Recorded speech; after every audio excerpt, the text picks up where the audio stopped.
Hi, Doodads and Dudettes. It's Patrick from 8-Bit Doodads, here with another quick look video. This time we're going to be talking about the Yellowstone card, which is a disk controller card for the Apple II.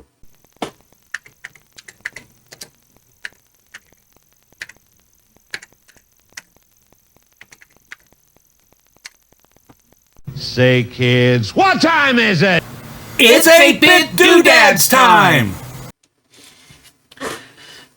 The interesting thing about the Yellowstone is it's a remake, a modern version of a card that Apple released called the Lyron card, which was an Apple II disk interface.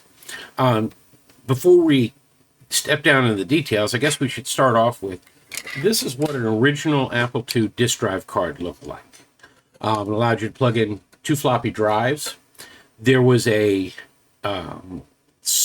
newer version of this made when the Apple IIe came out that basically, instead of having 2 controllers here with the cables coming inside, it had a ribbon come off that installed a DB19 connector onto the back of the machine, and they updated their disk drives with the DB19, and they actually made single drives, and they made what's called a dual disk, which is 2 drives with 1 cable.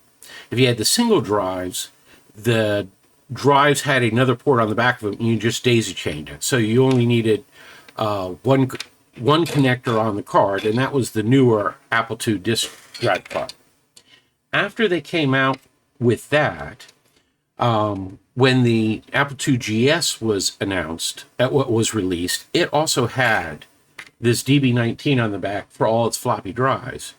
But what was unique to that is you could plug in not only 5 1/4 inch disk drives, but you could also plug in 3 1/2 inch disk drives.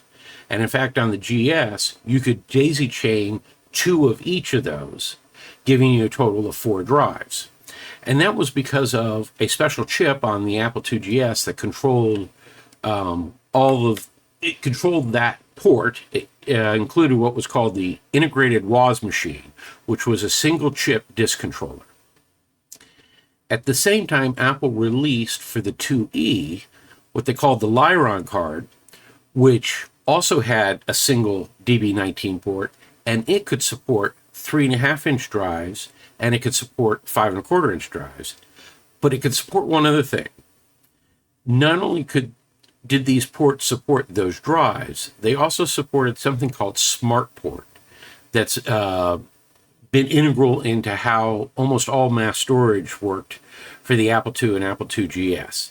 And oddly, if you had a SmartPort capable hard drive that used this DB19 connector, and there were a couple of them out there, you could plug that in as well.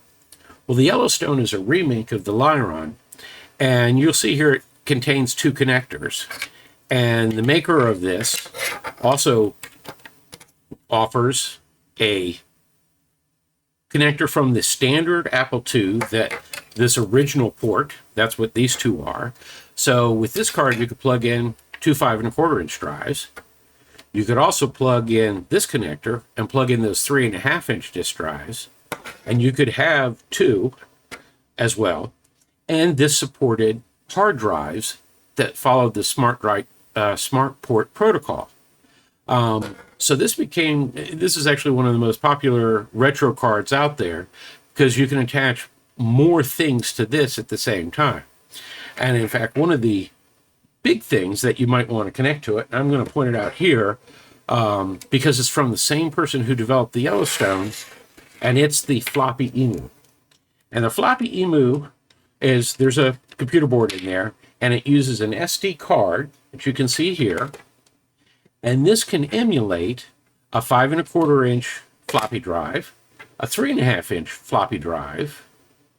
It can actually emulate a duo disk now, the newest versions, so 2 floppies, and it can emulate a SmartPort hard drive, and it just plugs in like anything else. And they also have connectors so it can plug into here. So with this one box, you can emulate almost all the different types of disk formats. So if you're downloading disk images from the internet, you can put them on the SD card, and between these two, you'd be able to read almost every disk image that's available on the internet. We'll be doing a review of all of these installed in the machines and how we use them. You notice it's got some buttons on here that allow you to change modes. Again, one of the things this is like the CFFA. You can actually eject a disk, and there's a LCD screen on here, and select another disk image. So if you have, say you're trying to install GSOS on a 2GS, you could load up the 7 installation disks and boot from one, do the install to a hard drive in the machine, and sit there and click on the next as it was asking you for each disk. So stay tuned for that review. If you like our videos, please be sure to click the like and look forward to more quick look videos.